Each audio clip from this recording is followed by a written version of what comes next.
Hey guys, welcome back, and this is how to unsubscribe emails from Gmail. So guys, I will show you multiple solution. So first one is just simply go ahead and go to the email, and you should be able to see here unsubscribe.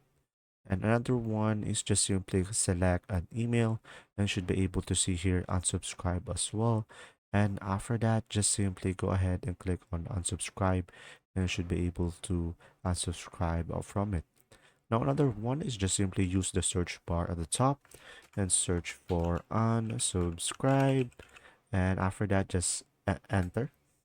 And from here, you should be able to see here all of the email. And now from here, you can just simply click on this one over here. And after that, just simply go ahead and click on create a filter. And now you will have multiple options.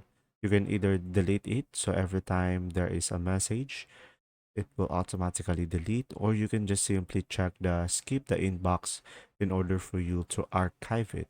So pretty much it will be depending on you, and just simply click on create a filter. So from there, every time they send you an email, it will automatically be on the archive. There you go. If this video was helpful, please like and subscribe, and thanks for watching.